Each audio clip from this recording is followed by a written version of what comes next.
Welcome. Before we go any further, I need you to stop for just a moment. Not to think, not to analyze, just to feel. Because what I am about to ask you is not the kind of question you answer with your mind. It is the kind of question that moves through your chest before your brain even catches up. Have you ever stood in front of a mirror, really stood there, and looked into the eyes staring back at you and felt something strange? Not confusion, not vanity, something quieter than that, something almost like grief. Because yes, that is your face. Those are your eyes. That is the body you have carried through every single day of your life. But somewhere behind that reflection, behind that familiar arrangement of features you have looked at 10,000 times, there is a presence you cannot quite name. A flicker of something that feels both deeply intimate and completely foreign at the same time. Like you are watching a stranger live your life. Like somewhere along the way, through the obligations and the expectations, through the years of performing and producing and pleasing, the person you were truly born to be got buried. Not destroyed, not erased, not gone, just buried, beneath the layers, beneath the roles, beneath the carefully constructed version of you that the world decided it needed. And here is what makes this even more unsettling. Most people live their entire lives without ever realizing it happened. They reach a certain age, successful by every external measurement, respected, comfortable, accomplished, and they feel an emptiness so vast and so silent that they have no language for it. Because you cannot grieve something you never acknowledged losing, and you cannot reclaim something you have convinced yourself you never had. You know that feeling. You know it even if you have never said it out loud.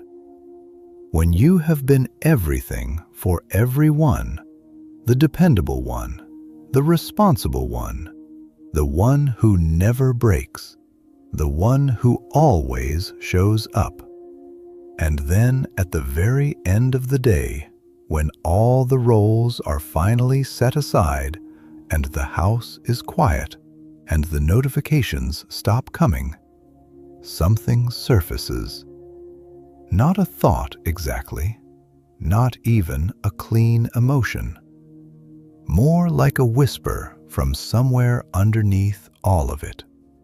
A whisper that asks a single question. But where am I in all of this? That whisper is not weakness. That whisper is not a crisis. That whisper is the most intelligent, most honest, most alive part of you. And today, on this channel, Carl Jung Philosophy, we are going to follow it, all the way down. Because that whisper is not asking you to fall apart. It is asking you to come together. It is leading you somewhere most people are too afraid to go. It is leading you back to yourself.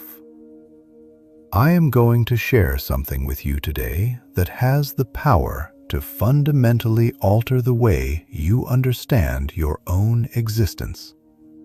The life you have been living up until this moment, the life built from obligations and performances and carefully maintained appearances, may not have been your real life. It may have been the rehearsal, the rough draft, the preview of something that has not yet begun. The actual story, the one with all the color and all the depth and all the meaning you have been quietly starving for, does not start until you find out who you genuinely are beneath everything you were taught to become. Walking alongside us on this journey is one of the most profound explorers of human consciousness who ever lived. Carl Jung, the man who dedicated his entire existence to mapping the invisible interior landscape that every single human being carries within them. He will show us how to see behind the masks we wear without even knowing we are wearing them. He will show us how to descend into the chambers of ourselves we have sealed shut in fear, and discover that what we locked away there was never garbage. It was always gold. And he will guide us towards something so vast, so complete, so genuinely alive that the only word that comes close is this: whole. If you are ready, if some part of you has been waiting for this conversation without knowing what it was waiting for, then let us begin. The only journey that has ever truly mattered. The journey back to you. Everything begins with a mask. Not a metaphor, not a poetic device, a real, functional, necessary psychological structure that every human being develops, usually before the age of 7, in order to survive the particular world they were born into. Carl Jung gave this mask a name that carries centuries of meaning. He called it the persona. The word comes from the ancient term for the theatrical masks worn by actors in classical Greek drama, where the mask was not a deception but a declaration.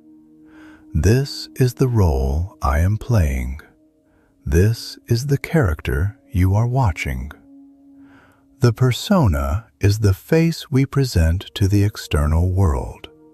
It is the social identity we assemble, consciously and unconsciously, through years of feedback and reward and correction, in order to be accepted, to be valued, to be safe. Think about the masks you carry right now. Not one mask, multiple. The polished professional mask you put on the moment you step through the office door. The responsible, composed mask you wear when you return to your family because they need you to be steady. The cheerful, social mask you hold carefully in place at gatherings, even on the days when everything inside you is anything but cheerful. The strong one mask, the one who has it together mask, the one who does not need anything mask. These personas are not lies. I want to be precise about this. They are not evil. They are not symptoms of inauthenticity.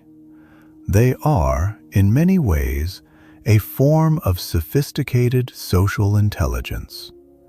Just as an astronaut requires a pressurized suit to function in the vacuum of space, we require our personas to navigate the complex, demanding, unpredictable environments of modern social life. Our masks protect us. They allow us to build professional relationships, maintain family structures, participate in communities that require certain standards of behavior. They are necessary. The problem is not wearing the mask. The problem begins the moment you forget you are wearing one. The problem deepens the moment you stop being able to feel the difference between the mask and your actual face.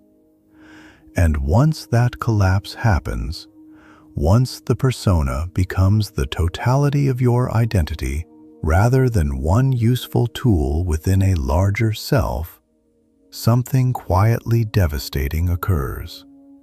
You stop living your life and start performing it. You stop speaking from your interior and start calculating what response will be best received. The stage never goes dark. The audience never leaves. And the real you, unscripted, unpolished, unrehearsed, never receives a single genuine moment of light. Let me show you what this looks like lived out across an actual human life. His name is Adam. He is approaching 40. From the outside, his life answers every question society says you should want answered. Senior executive at a well-regarded organization. A home he owns, a car that communicates success, a family that mentions him with obvious pride. His colleagues describe him as the person the room becomes calmer for. His friends call him solid, the one you call when everything is unraveling, because Adam never unravels. Adam's persona is the successful, responsible man. He has worn this mask with such extraordinary precision and for so long that it has become invisible to others and, increasingly, to himself. In meetings, he is the voice that steadies the room. On the most demanding assignments, he is the one who somehow delivers. When his family encounters difficulty, Adam is there first, financially, emotionally, logistically, before anyone has to ask. When friends are in crisis, Adam is the steady voice, the practical answer, the unshaking presence. Adam is, in every visible respect, a fortress. But there is another Adam. One that exists only in the 10 minutes after he parks his car at the end of each day. Every evening, Adam drives home. He pulls into the garage beneath his building. He cuts the engine, and then he sits there, alone in the darkness and the silence, sometimes for 10 minutes, sometimes considerably longer. Those 10 minutes are the only space in Adam's entire day when the masks come off, when the executive dissolves, when the dependable son, the reliable friend, the unbreakable leader all quietly step away from the stage. And what remains in the silence they leave behind is not peace. It is not relief. It is a weight so familiar he has stopped trying to name it, and an emptiness so persistent he has learned to move through his days carrying it the way people carry old injuries, always present, never discussed, never genuinely healed. Adam is not living his own life. Adam is living the life that was written for him by his father's unspoken expectations, by an industry that rewarded his performance so consistently he never questioned whether the performance was the point, by a social world that gave him approval every time he suppressed what he actually needed and showed up for what others needed instead. He is not the author of his story. He is a character in a narrative someone else began. And here is the first truth this entire journey rests upon. Discovering yourself begins with recognizing what is false. It begins with feeling the mask on your own face, with noticing, perhaps for the first time, the weight of it, with beginning to ask, quietly, honestly, without judgment, what you have sacrificed in order to keep it so perfectly in place. If you recognize Adam's parking garage, if you know that 10-minute silence between the public self and the private one, write 11. I am not the mask I was taught to wear in the comments right now. Because that recognition is not a confession of failure. That recognition is the beginning of everything real. So what becomes of the parts of us that do not fit the mask? The parts that are too raw, too wild, too sad, too ambitious, too strange, too tender for the persona we have so carefully constructed. They do not vanish. The psyche does not discard what it cannot display. They go somewhere. Carl Jung called that somewhere the shadow. The shadow is the interior room where everything rejected gets stored. Every quality we deemed unacceptable, every impulse we were taught to be ashamed of, every dimension of ourselves that did not match the identity we needed in order to be loved. Our anger is there, our envy, our grief, our neediness, our hunger for things we learned not to admit to wanting. The parts of us that are petty and tired and resentful and afraid. But this is the discovery that rearranges everything. The shadow does not only hold what we consider dark, it also holds what we considered too luminous to be safe. The artist we shut down because art was not practical. The dreamer we silenced because dreaming was not responsible. The emotionally sensitive self we suppressed because sensitivity was not strong. The creative impulse we extinguished because creativity was not efficient. The part of us that wanted to travel, to question, to disappear into something beautiful and purposeless, locked away because it did not serve the persona's requirements. The shadow is the location of both the monsters and the treasure, and we are so conditioned to fear the monsters that we refuse to enter the room at all. We bolt the door. We convince ourselves the room does not exist. We build the most elaborate mental architectures around the fact of its existence, so we never have to acknowledge what we know is inside. But the shadow does not cooperate with that arrangement. It finds exits. It surfaces in dreams, in images that arrive at 3 a.m. with a clarity that waking life never quite matches. It erupts in moments of disproportionate anger when we snap at someone we love over something objectively small, and then we feel ashamed of ourselves without understanding where the anger came from. It leaks through projection. The traits we react to most violently in other people are almost always the traits we have most aggressively denied in ourselves. And here is the painful irony that Jung returned to again and again. The more energy we invest in suppressing the shadow, the stronger it becomes. The tighter the lock, the harder the push from the other side. What we refuse to own internally will be expressed externally in ways and at moments we did not choose and cannot always control. Jung was unambiguous about the stakes. You cannot reach wholeness while living only in the portions of yourself you consider acceptable.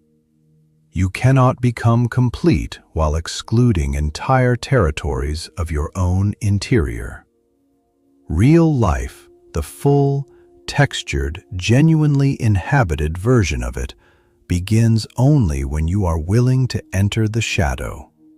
Not to become it, not to unleash it without discrimination, but to face it, to know it, to reclaim from its depths the parts of yourself that were always yours.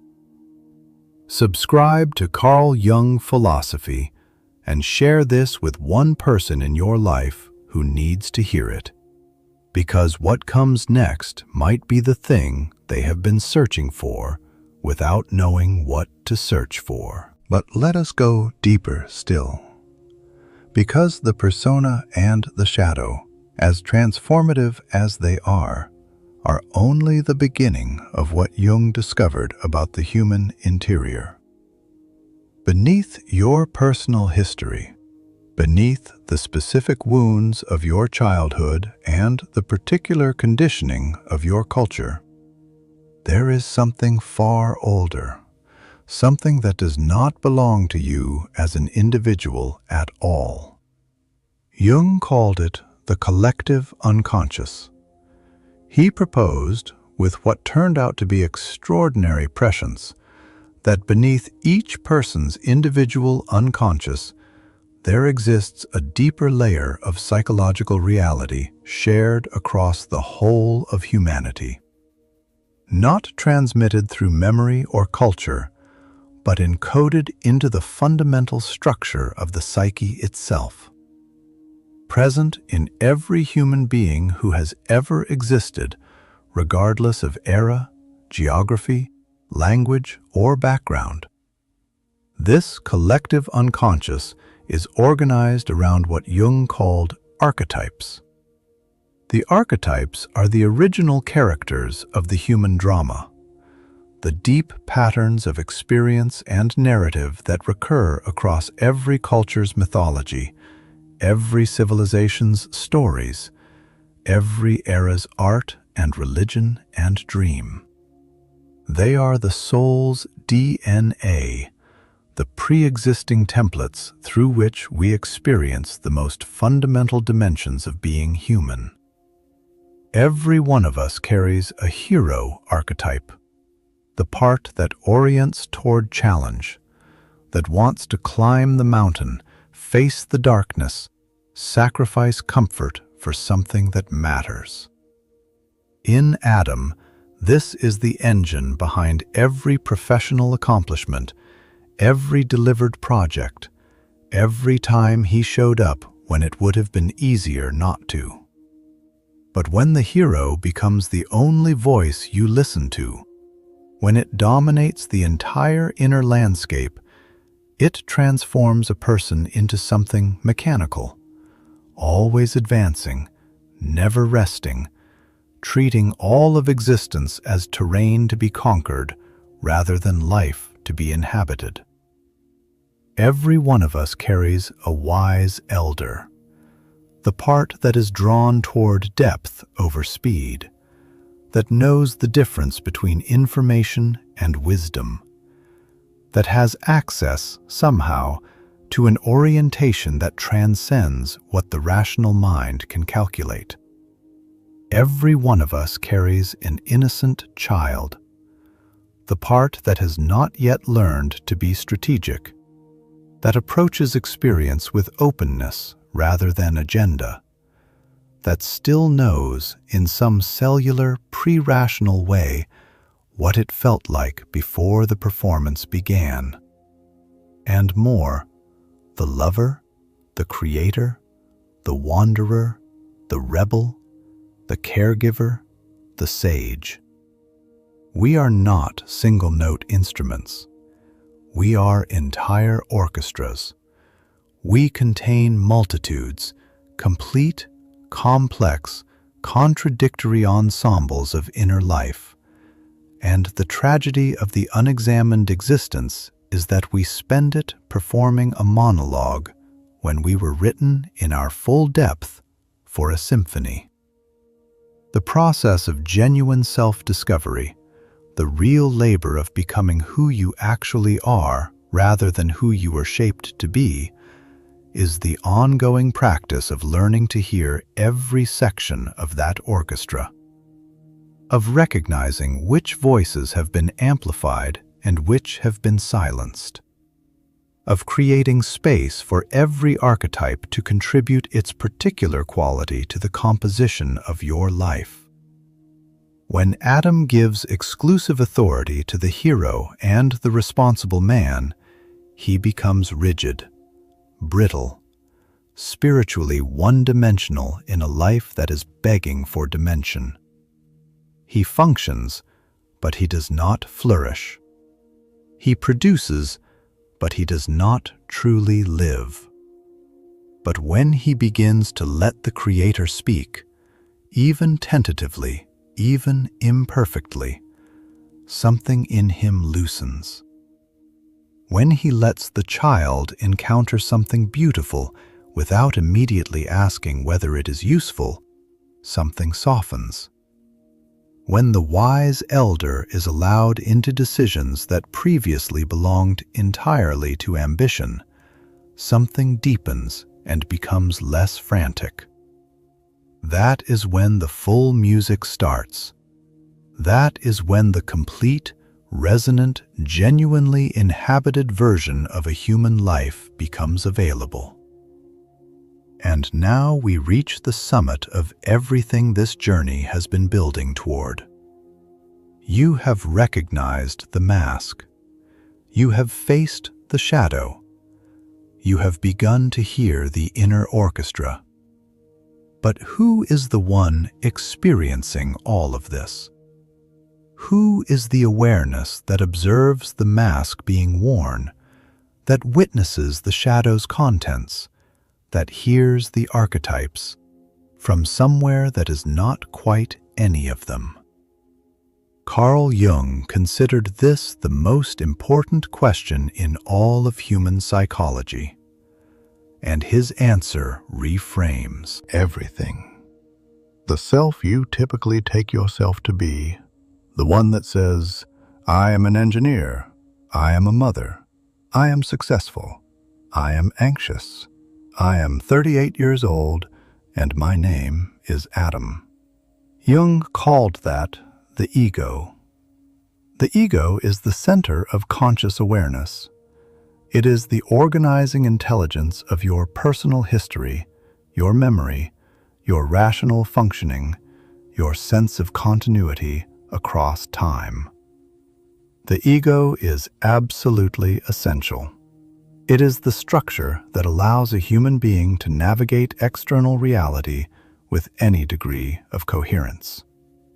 But the ego is not the totality of what you are. It is an island, and the island believes, with complete sincerity, that it is the world. But you are not the island. You were never only the island. You are the ocean. Jung called the ocean the self, capitalized to distinguish it from the small self of the ego. The self is not a philosophical concept. It is not a spiritual aspiration.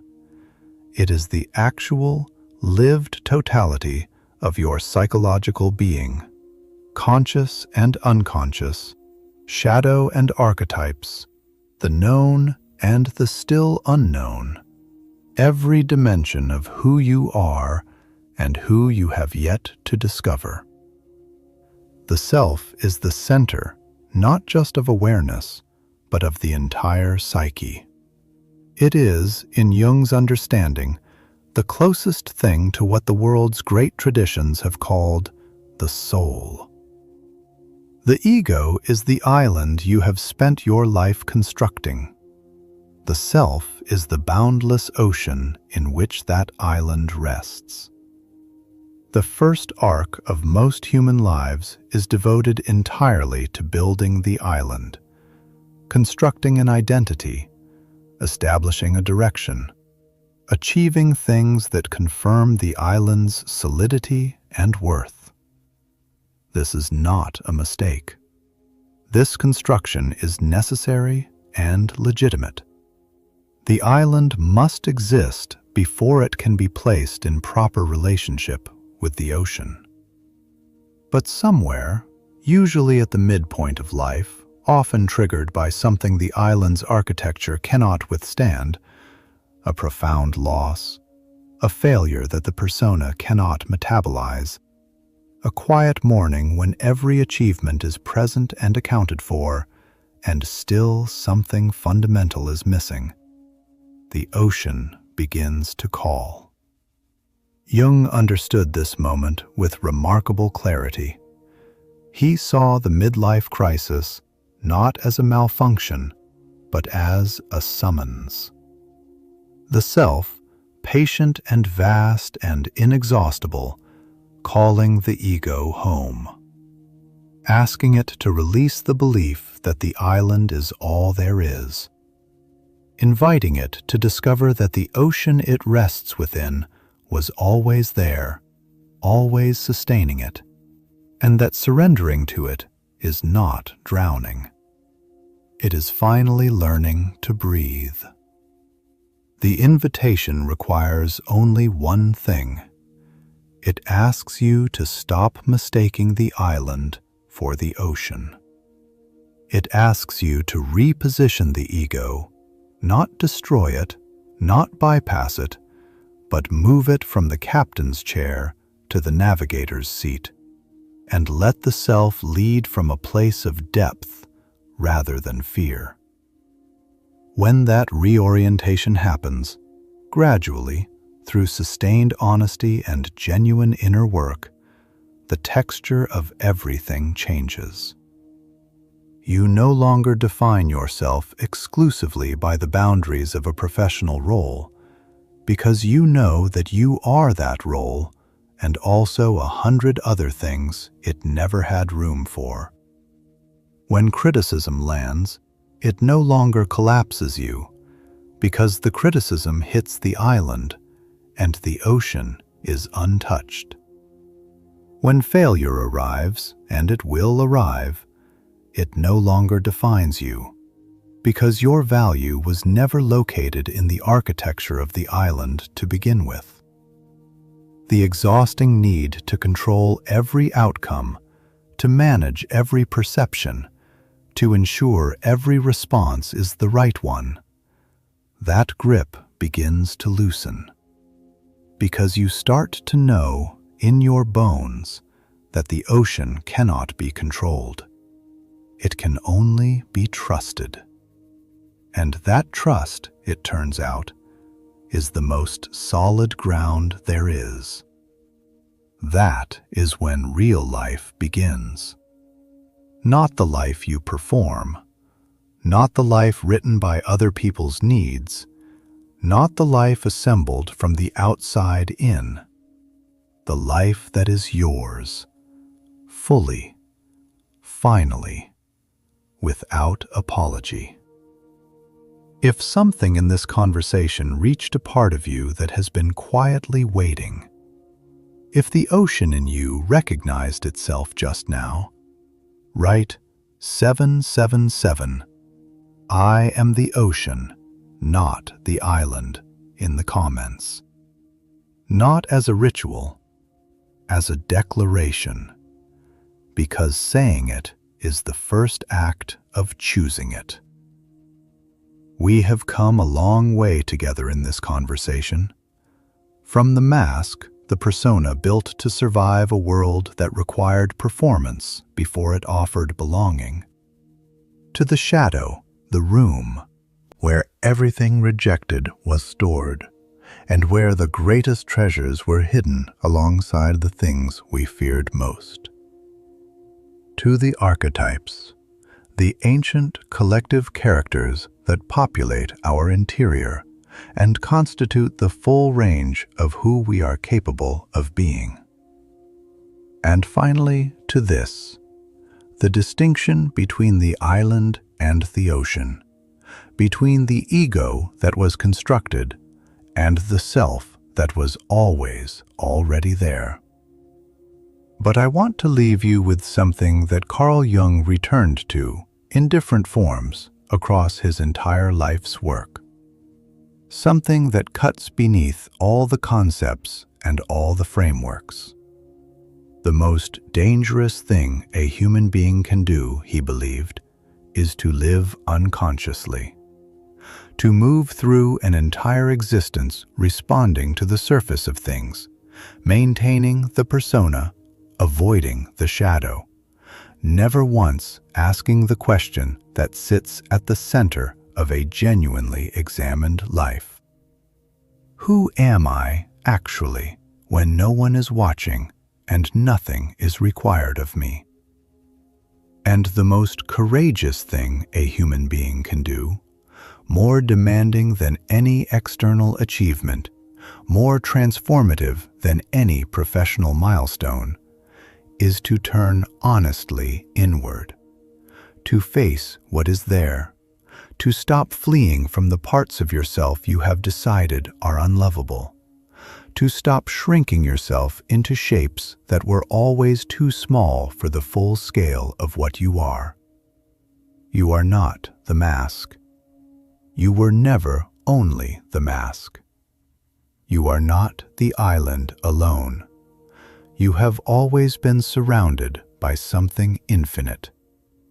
The life that is waiting for you, the one that feels like oxygen after years of shallow breathing, like color after years of gray, is not in another city. It is not in a different version of your resume or a different configuration of your relationships. It is here. It is in the honest, compassionate, unhurried confrontation with who you actually are. It is in the decision to stop performing for an audience that was never going to give you the thing you actually needed. This is the invitation Carl Jung extended, not to a chosen few, not to the philosophically sophisticated, but to every human being willing to receive it. Not to become someone entirely new, to remember who you always were before the world began telling you who to be. That remembering, that return, begins exactly here, exactly now. There is one more thing I want to say before we part, because I know that some of you listening to this right now are thinking, "This is beautiful, but it is also terrifying." And you are right, it is terrifying. The journey inward is not comfortable. It is not tidy. It is not something you complete on a weekend and check off a list. Facing the persona means confronting the very real possibility that the life you have built, with all its genuine accomplishments and genuine connections, was built at least partially from fear of what people would think if you were actually yourself. That is not easy to sit with. Facing the shadow means encountering the parts of yourself you spent years, maybe decades, deciding were unacceptable. The anger you swallowed, the envy you were ashamed of, the grief you never processed because there was always something more pressing. That is not comfortable territory. Facing the archetypes means acknowledging the full scope of who you could be, which immediately confronts you with the distance between that scope and the narrow lane you have been traveling. That gap can feel like an accusation. And facing the self, surrendering the ego's grip on the belief that it is the totality of your identity, can feel, initially, like a kind of death, like letting go of the only ground you have ever known. But here is what I want you to hold on to.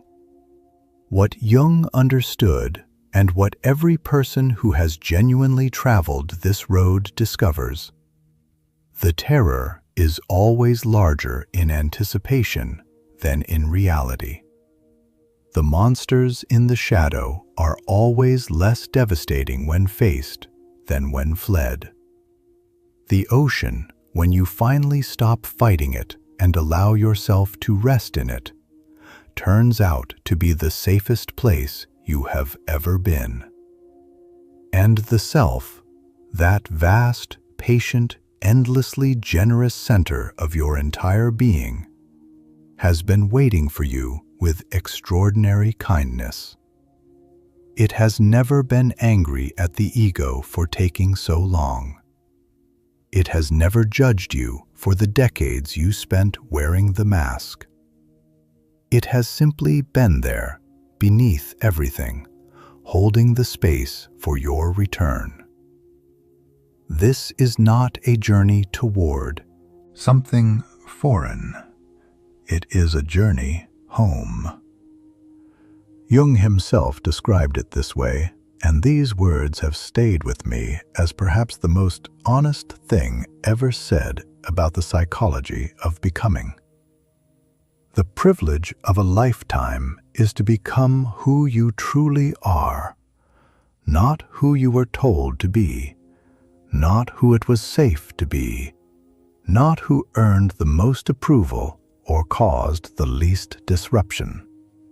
Who you truly, irreducibly, authentically are. That privilege belongs to you. It has always belonged to you, and it does not expire.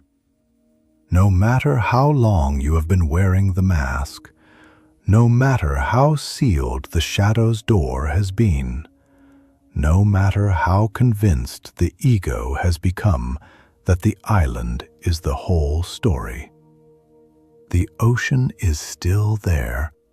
It has always been there, and it is waiting. That remembering, that return, begins exactly here, exactly now. We will meet again in the next conversation. Until then, look at yourself with honesty. Look at yourself with patience. Look at yourself with the kind of deep, steady compassion you would extend to someone you genuinely love. Because that is precisely what you are. Goodbye.